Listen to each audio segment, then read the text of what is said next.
Mind जो भी achieve करता है वो उसके लेवल पर डिपेंड करता है, और इस लेवल को स्टेट ऑफ माइंड कहते हैं। इंटेलेक्चुअल सिस्टम माइंड को 4 स्टेट में डिवाइड करता है। First sleep, second awake, third self consciousness and fourth objective consciousness. Sleep lowest state of mind है और objective consciousness highest state of mind है। और लाइफ का रूल ये है कि माइंड को स्लीप से ऑब्जेक्टिव कॉन्शियसनेस की ओर इवॉल्व होते हुए चलना है। जब माइंड एफर्ट करता है तो स्लीप से अवेकनिंग में आता है और अवेकनिंग से सेल्फ कॉन्शियसनेस की ओर बढ़ता है, और एफर्ट करने पर सेल्फ कॉन्शियसनेस ऑब्जेक्टिव कॉन्शियसनेस में इवॉल्व होती है। जब माइंड स्लीप में रहता है तो ड्रीम और इमेजिनेशन में बिजी रहता है।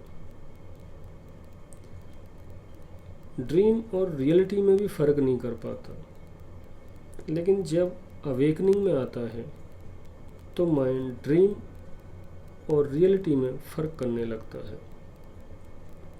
लेकिन पूरी तरह कंटिन्यूसली अवेकनिंग में नहीं रह पाता।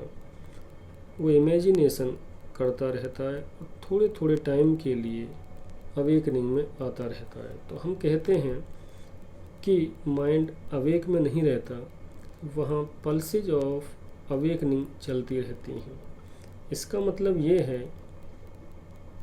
कि ये लाइन जो मैं बना रहा हूँ ये स्लीप स्टेट को शो कर रही है।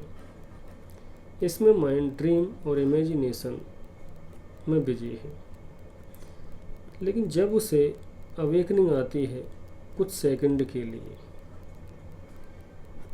तो ड्रीम या इमेजिनेशन स्टॉप हो जाती है, और अवेकनिंग के बाद फिर थॉट्स माइंड में चलने लगते हैं। और जब माइंड में थॉट्स चलते हैं तो मतलब स्लीप में है, और जब थॉट्स चलने बंद होते हैं तो अवेकनिंग स्टार्ट हो जाती है। तो अवेकनिंग कुछ सेकंड के लिए रहती है। अवेकनिंग के बाद थॉट्स स्टार्ट, फिर अवेकनिंग, फिर थॉट्स, फिर अवेकनिंग, थॉट्स, और इस तरह अवेकनिंग कुछ ही सेकंड की रहती है। माइंड में थॉट्स ज़्यादा चलते रहते हैं। जब पल्सेज आती हैं उसी टाइम में ही मेमोरी इम्प्रूव होती है, और उसी टाइम में ही माइंड में अंडरस्टैंडिंग आती है। तो ये अवेकनिंग पल्सेज जितनी बढ़ती जाएंगी माइंड उतना ही प्रोग्रेसिव होता जाता है।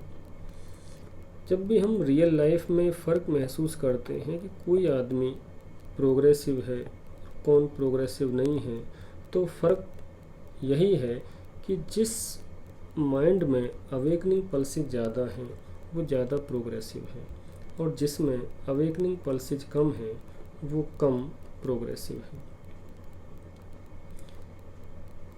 यदि हमें स्लीप से अवेकनिंग में जाना होगा तो एफ़र्ट करना होगा, और एफ़र्ट करने का मतलब है ज़्यादा से ज़्यादा पल्सेज क्रिएट करना। जितनी पल्सेज ज़्यादा होंगी माइंड उतना ही कॉन्शियस होगा और नेक्स्ट स्टेट में इवॉल्व होगा। माइंड मशीन को यदि इफ़िशिएंटली यूज करना है तो ज़्यादा से ज़्यादा